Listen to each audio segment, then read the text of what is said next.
Hello everyone, FPL Raptor here and welcome back to another video on my YouTube channel. In today's video we have my Game Week 33 preview where we'll be taking a look at some of the key players to buy into your FPL teams ahead of Game Week 33. If you do enjoy today's video, please do smash that like button, and if you're new around here, make sure to subscribe as well. But without further ado, let's jump into it.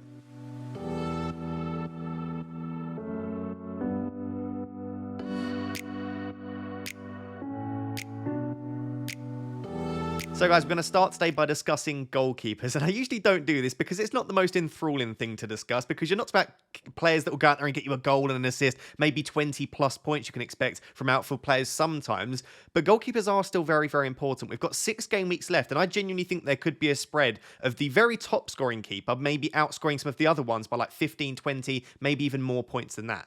So whilst there are some other key transfers that we want to make in our attack, getting the correct goalkeeper could be incredibly important. And I think a lot of people at the moment are sat there with maybe 1 or 2 keepers that they don't like and are probably looking at making a goalkeeper transfer, regardless of the strategy they're on. Some people might even be looking to wildcard in 35 and are still looking at a goalkeeper for the final 4 game weeks of the season. So what I've done here is I've tried to separate the goalkeepers into 3 different strategies. Goalkeepers that suit basically any strategy you've got, whether you're wildcarding, going to wildcard, free hit or not. They've just got good fixtures for the remainder of the season, and you'd be pretty much happy playing them every week. I've then got 3 goalkeepers which suit the no free hit 34 strategy, i.e. they are doubling in 34, and that's probably what you need to target at the moment. And then I've got 4 goalkeepers that suit the free hit 34 strategy, which is they aren't doubling in 34, but they are doubling in 37. Every goalkeeper on this list is doubling in either 34 or 37. There are other goalkeepers you could go for that have no remaining doubles. Leno and maybe even Flecken, and we're going to discuss Brentford at the end of the video because Brentford have unbelievable fixtures, but I think there is definitely a correlation between the amount of fixtures a goalkeeper has and how many points they score, and therefore if you can get an extra fixture with these goalkeepers, it probably makes a lot of sense. The other thing I want to say before I even look at these goalkeepers is you have 2. So for some of you, it may make sense to go for another goalkeeper because it rotates very well with the one you already have.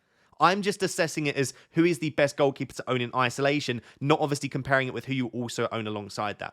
In this table, I've looked at a few different things. The first 2 columns after price are saves per 90 for the season and saves per 90 over the last 6. The reason for it is after 3 saves, a goalkeeper gets 1 point. Some of you, I would say 99% of you probably know that, but if you didn't, you get 1 point for every 3 saves, and that also then adds up to bonus points. I believe, I could be wrong, on the baseline bonus system, you gain 2 for every save. So if you make 10 saves, you're gaining 20 on baseline bonus, which puts you in a very good position for probably 3 bonus points. It's why often if goalkeepers make lots of saves, they get normally 2 or 3 bonus points. After saves per 90, I've then looked at the defensive ranking of the team that they play for over the season and across the last 6 as well. And the reason I've done season and last 6 is so you can see, are they trending in a certain direction. I've then got the fixtures ranking according to Fantasy Football Hub. And by the way, all of this data is from Fantasy Football Hub. You can check it out in the link down below. Currently get 30% off, and I think still a 7-day free trial too. And then, like I said, at the end, I've got which strategy it suits.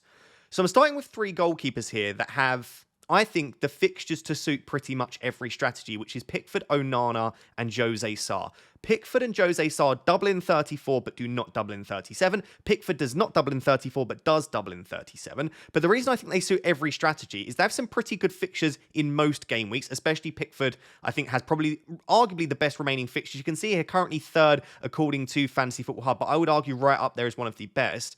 Onana and Jose Sarr, you probably want a goalkeeper to rotate, but the reason that I've got them up there for every strategy is they also have good fixtures in the week they don't double. So in 37, Pickford's got Sheffield United at home. In 37, Jose Sarr's got Crystal Palace at home. And then in 34, Onana's got Sheffield United at home. So even in the double game week that they don't double in, they've still got a really good home fixture where you could play them. Regarding out of the 3 who I like the most, I think I would have to put Pickford there, but I will just say Pickford doesn't make the most saves. So across the season, just over 3 saves per 90, which is 1 save point, which is really what you want. And then over the last 6, there's been a slight uptick in that. But the reason that I like Pickford, he's making a decent amount of saves, but he plays for a very good defence. You can see that Everton are actually 5th across the season for expected goals conceded. Over the last 6, and they have played some pretty good attacks, but they're 16th. So they're not trending in the best direction at the moment, but I do still back Everton as being a pretty good defence.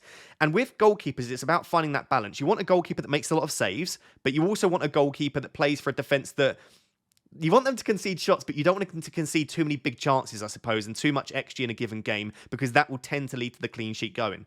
So really you want a combination of both. So you want a goalkeeper that makes lots of saves but plays for an okay defence. And I feel like Pickford ticks all those boxes. And like I said, I really like the fixtures too. He's got some really good home games for the remainder of the season. So Pickford's probably up there as arguably my favourite goalkeeper that you can bring at the moment, especially because he suits pretty much every strategy. Onana makes the most saves out of every player on this list. He's actually made the most saves, I think, across the season. He's got the best saves per 90 on this list at 3.87. And over the last 6, he's got the most saves per 90, which is 5. Which is absolutely remarkable saves per 90 on average. And they haven't even been overly difficult fixtures for the most part.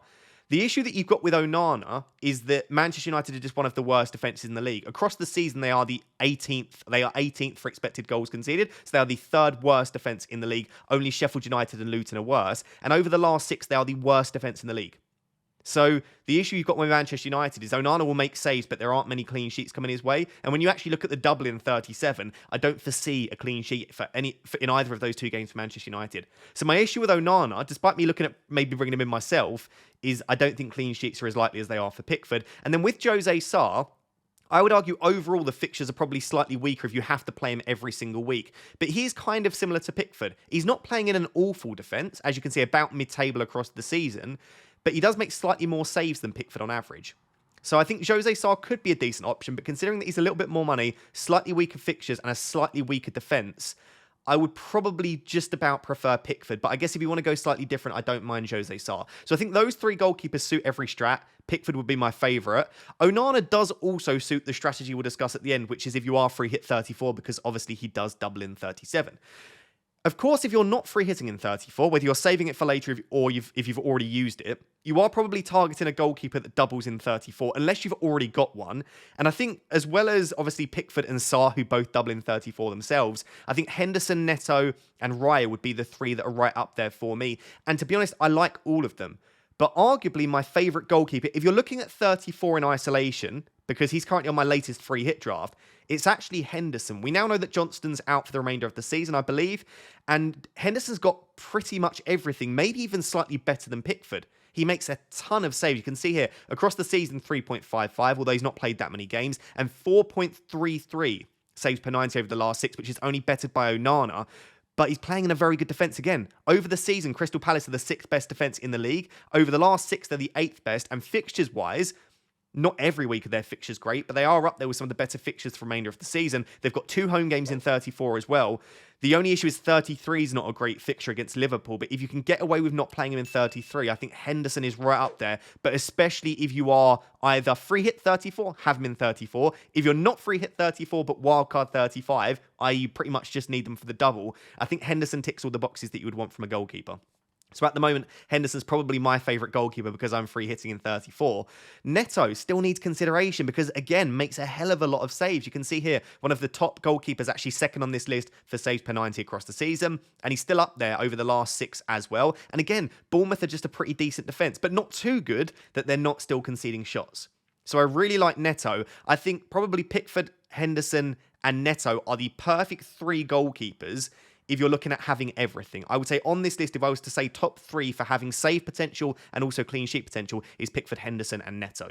So no issue with those 2. I will just say after 34, I'm not a massive fan of Neto's fixtures from a clean sheet perspective, but they're not the worst ones in the world. And also in 34 itself, having 2 away games against 2 teams that can score goals, I'm not the biggest fan of Neto for fixtures-wise myself. I'd probably prefer Henderson. Then we've got Raya. And this is a very, very difficult one because since Raya's come into the league, I believe he's either the first or, not since he come into the league, but since he's got a starting place in that Arsenal defence, he's either first or second for points out of all goalkeepers since he came into the starting 11. And as you can see here, comfortably, and when I say comfortably, I mean really comfortably, Arsenal are the best defence in the league. Across the last 6, across the season, does not matter.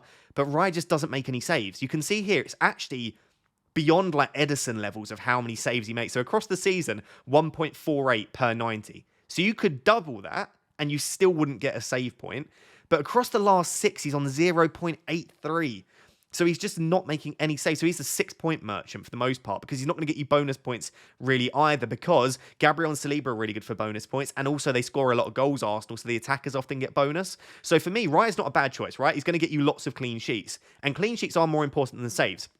If you make 3 saves, you get 1 point. If you get a clean sheet, you get 4 points, right? So I do think clean sheets are more important than saves. But if you want to go after those big scores for the final 6 game weeks, you need keepers that do both. And so for me, I think in isolation, Gabriel and Saliba is a better double up in the Arsenal defence, or Ben White, than Raya. I think all 3 of those defenders make more sense from an FPL perspective than Raya. So for me, no, Raya is probably not in my top 3 or 4 goalkeepers, unless you can't get a double up on the Arsenal defence and you still want one because your 5 defenders are full, then Raya could be a really nice route.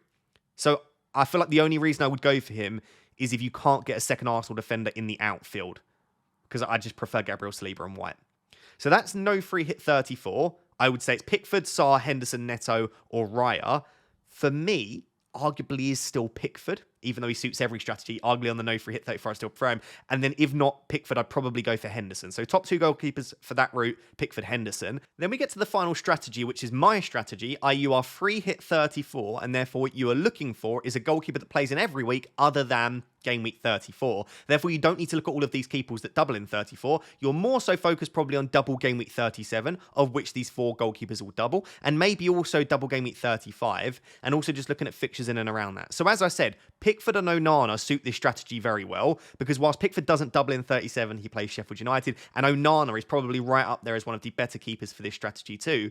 But you've also got 4 further ones. So I'll start with Verbruggen.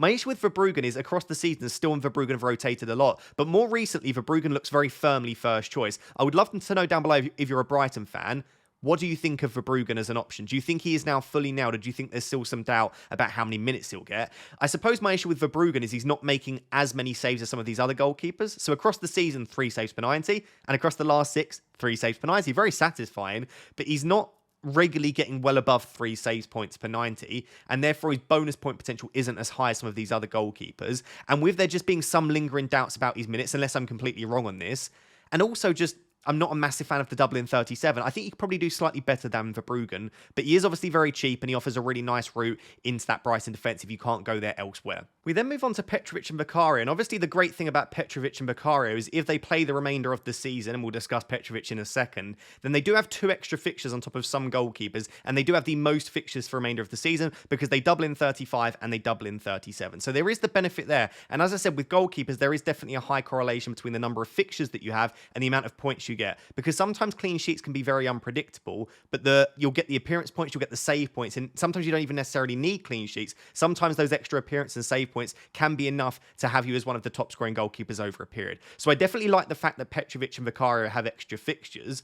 My issue will start with let's start with Vicario, actually. My issue with Vicario is a couple of things. Fixtures-wise, I hate them. Yes, he has 2 extra games, but as you can see here, according to Fantasy Football Hub, they're 18th for fixtures, i.e. they are one of the worst defences for fixtures for the remainder of the season, because they've just got that spell between 35 and 37 if you ignore the Burnley game in 37, which just really isn't ideal. They pretty much play all of the top attacks in the league. Yes, they do finish then with Burnley and Sheffield United as the final 2 games of the season, which is very nice, but I just don't see many clean sheets over that 4-game spell, which is double game week 35, 36, and then 1 game in 37.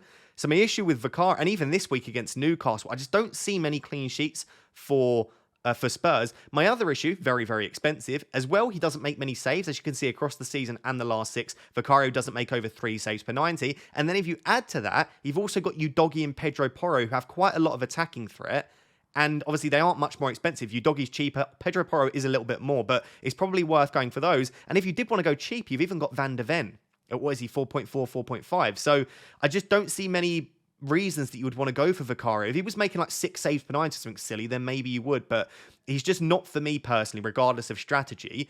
Petrovic I still do really like, because as you can see, according to Fantasy Football Hub, ranked currently 4th for fixtures for the remainder of the season. I think there is clean sheet potential there, but Chelsea have just been really, really bad. Interestingly, the data suggests that they haven't been as bad defensively as some people are saying, but the fixtures have been pretty good over the last 6. So to still be 10th, despite some really good fixtures, I mean, if the fixtures were harder, maybe they would be even lower there. Across the season, they're the 9th best defence in the league. So I don't think Chelsea are really, really bad defensively, but they're certainly not a great defence.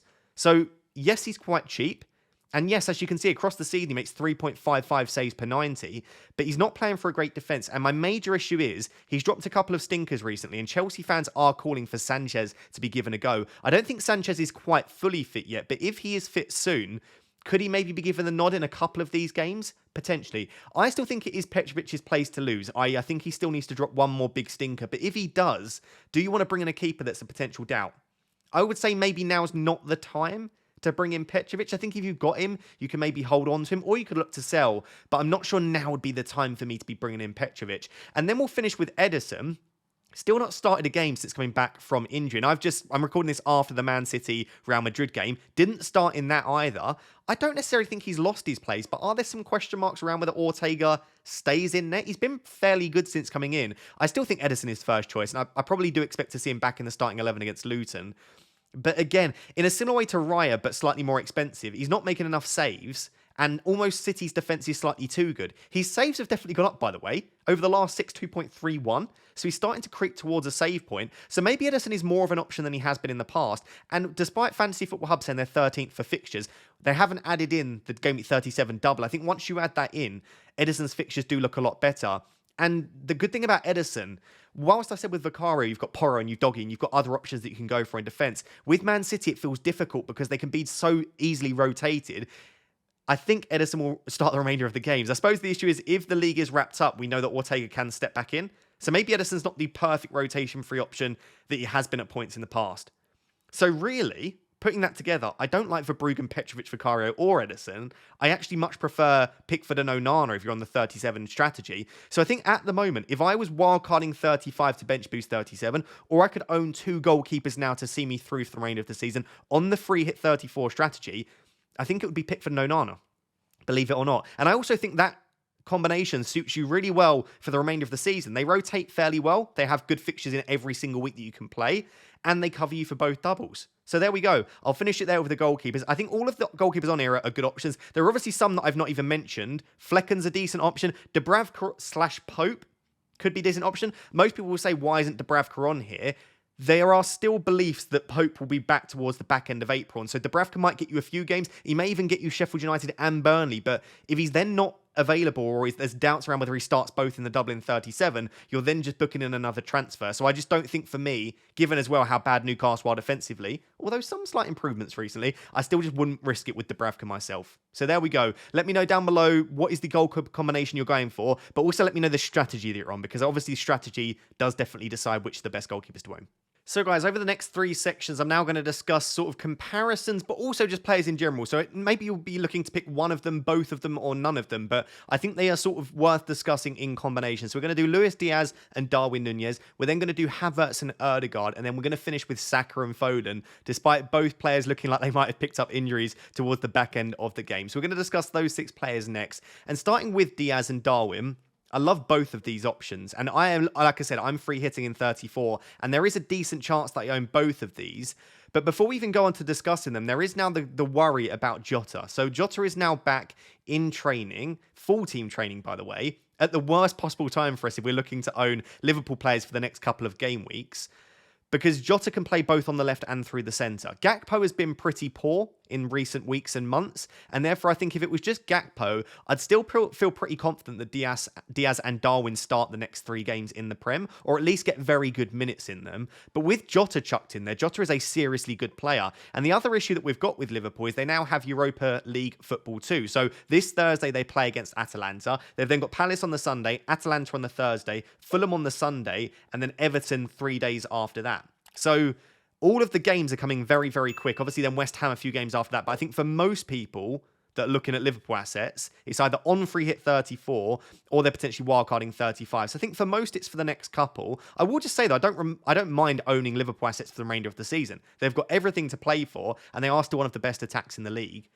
So Jota coming back is a serious issue, and it does make me just question immediately before even looking at the data, is it worth the risk? But there are a few things to note. I still think Diaz and Darwin, in my personal opinion, if everyone is fully fit, are still the first choice left mid or left wing and striker for Liverpool. So even if everyone's fit and Jota is fully fit, I still think this is first choice. So I will still expect them, even if everyone's available and Jota's fully back to fitness ahead of 34, I would still expect them to start easily 1 and potentially even 2. And it's worth saying, I don't think that they both miss one of the games in the double. I think one of them will miss one and one of them will probably play both. So that's the first thing to note, is the worry about Jota coming back. When we then look at comparing their stats, Obviously, one's a midfielder and one's a forward. So if you've got a midfield slot, go for Diaz. If you've got a forward spot, go for Darwin. But if you've got the option to go for either, it's actually a little bit closer at the moment than it has been in the past. So what I've got here, hopefully it's not too confusing, is I've got their season data for all of the stats that you can see in the center of your screen. And then I've got their data over the last 6. If the box has a red arrow, it means their data is slightly worse over the last 6 than across the season. If it has a green arrow, it is slightly better across the last 6 than it has been across the season. Again, this is just to see, are there any improvements in recent weeks or any decline? And as you can see by just glancing at it, Diaz's data over the last 6 has been extremely impressive. He's basically up in every single possible metric, including minutes, whereas Darwin is down on every single metric, including minutes. The only one that he's actually up on is FPL points, but his expected FPL points actually gone down slightly. So essentially, at the moment, Diaz is in a really nice run of form. Darwin isn't necessarily as much, but Darwin's data is still unbelievable. A dip in Darwin's data is still better than the data for most of the people in the Prem. So the first thing I wanted to discuss, you've got obviously minutes per game, FPL points, expected FPL points you can look at yourself, really is goal threat. Because across the season, Diaz's goal threat has gone up massively from last year. So it's up at 0.44 across the season, which is very, very good. Like I said, that is a marked improvement on what we saw last year. But Darwin's across the season is 0.7, which is roughly what we saw last season. And it puts him up there as one of the very best in the Premier League, only really behind Erling Haaland. So Darwin's attacking goal threat is ridiculous over a very, very long period of time. But what we've seen recently is Darwin's has dropped ever so slightly to 0.67, but Diaz's has gone up to 0.68 across the last 6. Diaz's data is so, so good at the moment. And so what you then need to think about is, and you can ask this question yourself, is Diaz a better finisher than Darwin? I'll let you decide that. But he's definitely not a poor finisher. And if we're seeing a massive 0.24 increase in Diaz's data, and yes, the fixtures have been pretty reasonable for Liverpool, but still he's getting a lot more goal opportunities. Is he then a slightly better option than Darwin? Because you could argue he's a slightly better finisher, but even if you don't argue that, he gets an extra point for a goal and he gets an extra point for a clean sheet. So if you're expecting 2 goals for each of them, let's say across the next 3 games, and you're expecting maybe 1 or 2 clean sheets for Liverpool, that would be an extra 3 or 4 points just through him being a midfielder for Luis Diaz.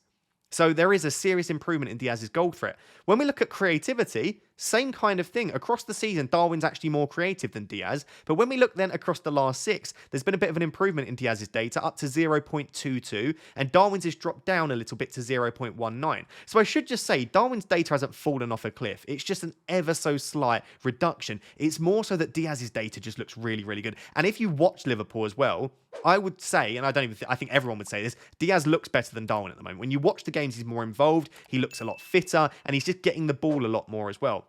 He's just getting touches everywhere, and he's drifting in from the left a lot. So across the last 6 games, Diaz has better data than Darwin, and across the season, Darwin definitely has the stronger data. So it's how much credit you give to the last, how much importance, I should say, you place on the last 6 versus across the season. Because if you're looking at season-long data and historical data, Darwin is in a league of his own, alongside potentially Salah, actually, in that Liverpool attack. Big chance involvement's the only thing to finish on, and it paints a very similar picture. Across the season, Luis Diaz is involved in 0.89 big chances per 90, which is very, very good, I should just note. But that's now shot up to 1.72, whereas Darwin's has gone from 2.04 to 1.15. So just to recap, even though I've repeated myself far too many times, Darwin's better across the season, but Diaz has still shown some very nice data at 0.59 non-penalty expected goal involvement per 90. But across the last 6, if Diaz can maintain the form and performances that we've seen from him in recent weeks, I think Diaz is a better option than Darwin. The only other question you need to ask yourself is around minutes, like I said. If you are just 100% sure that Jota is favoured through the centre and you think that Diaz will get more minutes than Darwin, Diaz is a better option. However, if you're sure, like you really think Jota's going to start on the left instead of Diaz in one of the games, and you think Darwin will start both, data doesn't matter. If you think one of these will get 3 starts and one will get 2, absolutely pick the player that will get 3 starts, because minutes is more important than anything else here. Liverpool obviously play, I'm recording this on Tuesday night, ready for a Wednesday morning upload. Liverpool do play in the Europa League on Thursday, so absolutely wait to see how many minutes they get. Because if Diaz gets 60 and Darwin gets another 90, that doesn't necessarily tell us that Darwin's going to get a rest. But it certainly looks then more so that like Luis Diaz is being slightly saved for the Prem. Whereas if both of them get a rest, we could see Jota and Gakpo start in Europe. Then maybe you just think, do you know what? I think both of them could start all 3. So I'm going to leave it there. I'd love to know down below, going into 33 and also double game week 34, are you going to own one, neither, or both? And let me know down below if it's only one, who is it going to be? So another question that a lot of people are asking is Havertz versus Odegaard. And again, I've waited until the Arsenal game is concluded to have this discussion because I wanted to see how many minutes they got. Odegaard played the full 90. Havertz got 86 minutes, came off so that Partey could come on and just shore up that midfield a bit. So they both look incredibly nailed at the moment. And the fixtures are definitely there over the next 3 because they've got a double game week.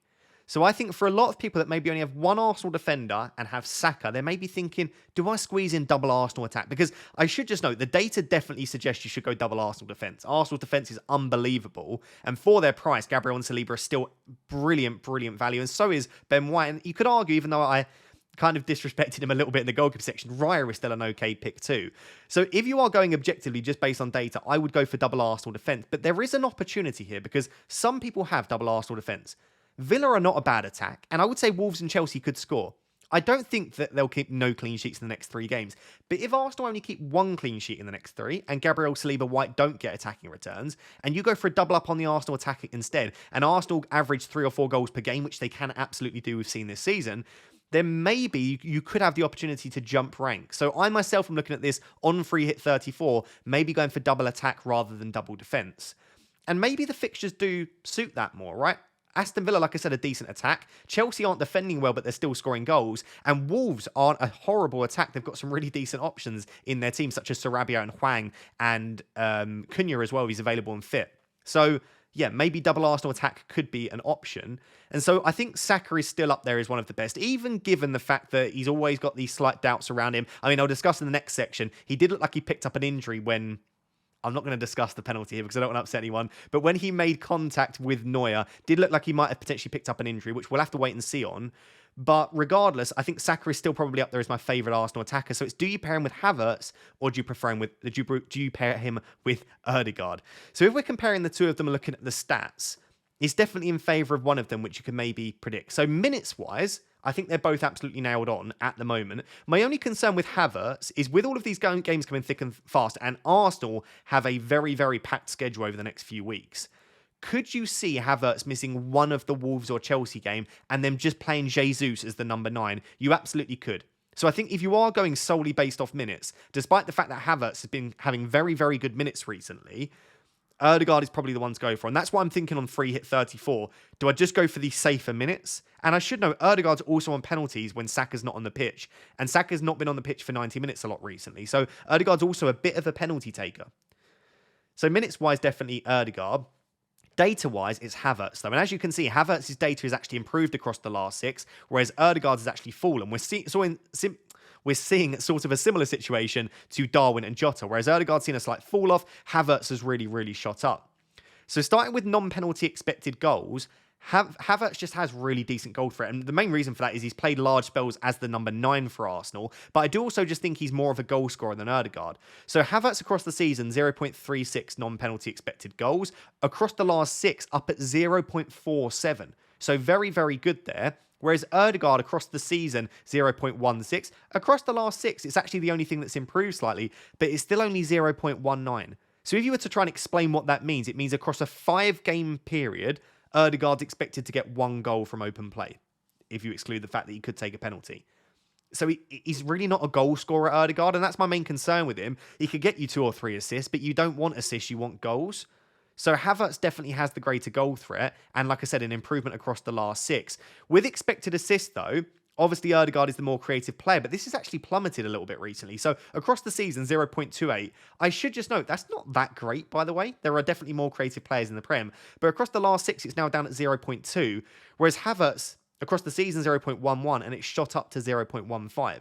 So to look at those in combination across the last 6 and across the season, Odegaard sat at 0.44 non-penalty expected goal involvement, which isn't particularly good for his price. And then across the last 6, it's 0.39. So actually, in my latest free hit 34 draft, and I say my free hit draft, even though some people are looking at transfers, just because obviously that is the upcoming double, I've actually got Odegaard ahead of Havertz because I think there is a chance that Jesus plays one of them. But I'm looking at this thinking Odegaard's just not a great option based on this data. And whilst he's a brilliant finisher and he's playing with other good finishers and he may outperform this data as he has in the past, it's just not very promising. And Havertz is slightly better, right? But it's still not great. If we just look at Darwin and Diaz's data, Havertz across the season 0.47. Across the last 6, it's up at 0.62, which is much better. But we're not talking about elite data for either of them. So maybe this does just go back to the fact that probably the best strategy is Saliba and White, Saliba and Gabriel, or Gabriel and White. I would have Gabriel, by the way, and then Bukayo Saka. Just go for the double Arsenal defence because they are so good. Big chance involvement, definitely in favour of Havertz again. And across the last 6, Havertz is up at 1.5. So I certainly think this advanced position that Havertz is playing, rather than in midfield where he started the season, as the number 9, definitely suits him. It's just a question of whether Jesus can play a game there just to give Havertz a bit of a rest because he has played so many games. But these are not easy games coming up for Arsenal, right? Villa, Wolves, Chelsea. I mean, none of the games coming up for Arsenal are easy. They've got probably the hardest fixtures out of the 3 challenging for the title. But I also can't see Havertz getting a rest because he's so important to them. But then again, like I said, Jesus can do the job. So I'd love to know down below if you're an Arsenal fan, is Havertz untouchable at the moment? Or do you see a world in which he is dropped for maybe the Wolves away game? Could you see Jesus starting that and Havertz maybe coming off the bench? I don't know, but I mean, I've still got Odegaard in my latest free hit draft, but I'm just looking at this just thinking, just don't be an idiot and just go for Gabriel and another defender and just keep Bukayo Saka and then go for a punt in the attack. If I was to bring in one of them at the moment, I still think I have to advise Havertz because the data's not there for Odegaard and Havertz is getting the minutes to support him being a good option. And the data has looked pretty good over the last 6. So I would ever so slightly prefer Havertz to Odegaard unless you are the kind of manager where all you care about, you just want your player to definitely start because Odegaard will get you 90 minutes most games and he's going to start every single game. I can't see Odegaard getting a rest anytime soon. Let me know down below. Going into Game Week 34, I think almost everyone's going to have triple Arsenal. So who will be the 3 Arsenal assets that you're looking to own? So the next player comparison that I wanted to look at was Phil Foden versus Bukayo Saka. And a lot of people made the move from Saka to Foden last week. And that obviously backfired given that Foden got a complete rest and Bukayo Saka got 10 points before coming off. It was a penalty though. So very unlucky if you did make the move. But again, I think a lot of us face the same decision. Do you now make the move this week? Because I'm sat here with 2 free transfers and looking to free hit in 34. And therefore, I need to use both of them. And I would prefer Phil Foden from Game Week 35 onwards. I mean, the fixtures that you can see on your screen, with Foden, you get Forest, Wolves, Fulham, Tottenham in 3 game weeks. Whereas with Saka, you get Tottenham, Bournemouth, United. So 1 extra fixture for Foden and arguably better fixtures too. And he is in a really nice run of form. I've again recorded this after the Man City and Arsenal Champions League games. Both of them got a goal. Both of them also potentially injured. Foden in particular came off with an injury. Looked like someone stamped on his Achilles. I think it's an impact injury, but with your Achilles in particular, whilst it could be impact, it could have also damaged the Achilles. So we'll have to wait and see. In the press conference or the interview after the game, I don't think Guardiola looked too bothered. He said Foden was a bit grumpy about coming off and that he should be fine. It was just a knock. But we'll have to wait and see on that. With Saka, he was limping after the contact with Neuer because his leg bent at a bit of a funny angle. But I've just searched through social media and I can't see anything on him. So we'll have to wait and see on both of them. But both of them are potentially injury doubts then. So if at the time you're watching this, you know that they're not available, one of them, just skip this section. But assuming that both Foden and Saka are available for 33, is it worth, and I think for most people, it's the potential of doing Saka to Foden this week. I would only even consider doing this if you're free hit 34. So if you're not free hit 34, just skip to the next section of the video because this only really applies if you're looking to play the chip in 34 and you therefore want to own Foden from 35 onwards and you're wondering if you should do it now. Based on the fixture alone, I do prefer Foden, but I will just say Villa have been really poor defensively recently. Across the last 6, they're the 2nd worst defence in the league after Man United. So this is not a bad game for Saka, and I expect them to be probably very frustrated that they didn't get the penalty in the final minutes. Again, I'm not going to comment on whether I think it was a penalty. If you follow me on social media, you know what I think. But I think they'll want to put in a statement performance against Villa, and I still expect them to go fairly full strength, right? This is not a game that they want to go with a weakened squad. Whereas with City, no disrespect to Luton, but this is a game where you expect them to probably win it, even if they were to rest a few players. So on paper, if they were both fully fit, I still think there is a chance Foden does get rested here. But also, I think people are maybe slightly overemphasizing the importance of rest. Foden's played like every available minute for City this season, pretty much. He's not going to just suddenly stop getting rested in every single Premier League game. He's just had his rest, right? Against Crystal Palace. So I do also think there's a good chance that Foden still plays this, but it is dependent upon whether he did get a serious injury in that game or whether it was just a knock. And with Bukayo Saka, could Saka get a rest again? Absolutely he could. But again, if he's fit, I expect him to start. So I'm not going to hypothesize anymore if I think they'll start. But let's say if we think there's a very good chance Foden starts, and if we think there's a very good chance Saka starts, is it a move worth making? My initial instinct was no, but when we actually look at the data across the season, the last 6, I do actually think I prefer Phil Foden as an option. So again, I'm going to just, all the data there for you to look at, but I'm specifically focusing on XG and XA. So expected goals wise, across the season, they're identical. Almost identical. 0.33 for Foden, 0.32 for Saka. So they are both going to get you an expected goal every 3 games or so. And I think they're both better finishers than that. So I think they're probably looking at getting you a goal of every 2 to 2.5 games. So across the next 3 weeks, I would expect Foden and Saka to get at least a goal each based on the data. So goal-wise across the season, very, very similar. But then they diverge completely across the last 6, where Saka's been struggling with niggles and also Foden has been on an insane run of form, getting hat-tricks, 2 hat-tricks in the last, 6-7 games. So it was 0.16 non-penalty expected goals for Saka across the last 6, whereas for Phil Foden, it's up at 0.51. So they've started across the season on similar numbers, but across the last 6 gone in completely different directions. So Saka's goal threat is lower than Odegaard's across the last 6. It's really, really poor. Whereas, like I said, for Phil Foden, he's now pushing up to the likes of Diaz and Darwin. And Foden is an exceptional finisher. So we're probably looking at Foden getting a very good chance every 90 minutes. And that is why he is scoring quite a few goals.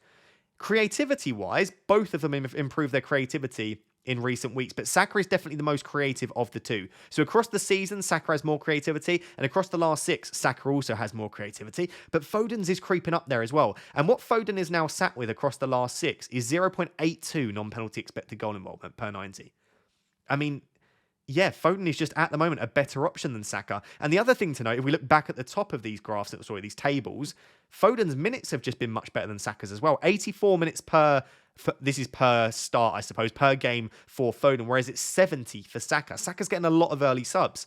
So the minutes are better for Foden. The goal threat across the season and the last 6 is better for Foden. And the creativity is getting very, very close to Saka's. I would just sit here and say that I think at the moment, Foden's arguably a better asset. The only thing that then just makes me think Saka's better is he's on penalties, right? And we saw that going away with a 10-pointer in game week 32. Outside of that, he didn't do that much and he didn't have that many opportunities, but he did get, obviously, that penalty, and that can be very, very important. So, does that then make Saka a better option? I don't know, but it certainly closes the gap more than if Saka wasn't on pens. Big chance involvement across the season. Saka's involved in slightly more. That's because he's on penalties, by the way. But across the last 6, even with the penalty, you can see that Foden is up there as having more big chance involvement. So I'm finding this very difficult, right? Because like I said, I've got 2 free transfers and I'm looking this week at using 2 of them to help set me up for the next couple, but also from game week 35 onwards. This week, I slightly prefer Foden. From 35 onwards, I prefer Foden. The data suggests Foden's better. I think if Foden is fine, let's say we get pictures of him in training and it was indeed just an impact injury and a knock, and we think there is a chance that he starts against Luton, I think I like the idea of Saka to Foden. I suppose the concern, and I would love your opinion on this down below, is there are people out there saying that even if Foden is fine, he just doesn't start this game against Luton. Like, why do you need to start him against Luton? He's got 8 days now to rest before Man City. Give him all 8 days. He's played a lot of minutes. The Man City game is more important than the Luton game, given again that they can win it without Foden. De Bruyne didn't actually play because he was sick. So De Bruyne has now had a rest. Could De Bruyne just play the Luton game instead? And again, have Foden fit and available for Real Madrid? Potentially. You don't even need Foden or De Bruyne, potentially. I would say that they could win that playing like a Bernardo Silva in the 10. Or like an Oscar Bob they could even play with Grealish and Doku out on the wing. So I don't think they have to risk either of them. So maybe I'm overthinking this. Just keep Saka for one more week and then look to maybe make the move in game week 35. I'd love your opinion on this down below. Do you think Saka to Foden is a terrible move this week? Would you keep Saka, or do you think Foden is just genuinely a better option at the moment? I wanted to just finish by discussing Brentford. Now, it's not just Brentford, but it's kind of as well just teams in general that don't have any remaining doubles. Like, are they being overlooked? You can see one of the questions was, are teams without doubles being overlooked? Brentford, Fulham, Villa, etc. Villa's fixtures really aren't great. Fulham's are a bit of a mixed bag, but it really is Brentford that I look at and just go, wow, what a set of fixtures, right? Sheffield United, Luton, Everton, Fulham, Bournemouth, Newcastle. An exceptional run of fixtures where you'd be happy playing their assets every single week. And I would even go as far as saying, if your bench boost 34, a Brentford asset against Luton away is fine. And if your bench boost 37, a Brentford asset against Bournemouth away is fine as well. I've seen bench boost 35 and 36 discussed a little bit, and I might potentially be looking to bench boost in 35 as well myself. I'll probably discuss that in game week 35. But even in 35, you could bench boost them against Everton. So regardless of what your strategy is with bench boost, free hits, etc., I think Brentford do suit it. So, and there were people also asking about like kind of like a 1 week punt or a 2 week punt, potentially if you're looking to go for someone right now because you're wildcarding in 35, Sheffield United and Luton across the next two. Someone like an Ivan Toney could outscore some of the other forwards that we're looking at. So I'm going to keep this section fairly short. I do just think they are worth a look, Brentford Assets. I'm not saying you should definitely go for them, but I think especially if you're someone that sat there with no chips left, as well as Everton assets, as I discussed in the goalkeeper section, and Man United assets, because they also have good fixtures for pretty much every remaining game week, especially in 34 and 37. They either double or have a good fixture. So Everton, United, and Brentford are three teams that if you are just looking for players that will suit you for every single game week, if you've got no remaining chips, especially free hits left to play, just have a consider of Brentford assets. Ivan Toney, yes, he's been disappointing in recent weeks, but I still think he's up there. Wissa is a really nice cheap forward option. Mbeumo looks to be back with a bit of a bang. He could be a decent option. And even Reguilon and Flecken, as I said in the goalkeeper section, could be decent options. So at least consider it. Don't be blinded by doubles. It's one of the reasons I'm looking at Pickford and Branthwaite this week, despite bench boosting in 37, because they've got Sheffield United at home in 37. So don't be blinded by doubles. An extra fixture doesn't all of a sudden make a asset that's much worse better than a player that doesn't have the double. So I would love to know down below in the comments, is anyone considering Brentford assets? I think if I were looking at two, though, it would be Reguilon and Toney. Reguilon's still on set pieces. He's still got the creative threat from open play, and Toney is their talisman on penalties, but also do keep an eye out for Mbeumo and Wissa as well. So guys, there we have it. That is my Game Week 33 preview. Hopefully you did enjoy today's video, and if you did, please do smash that like button. And if you're new around here, make sure to subscribe as well. Until next time, thank you very much for watching. Bye-bye.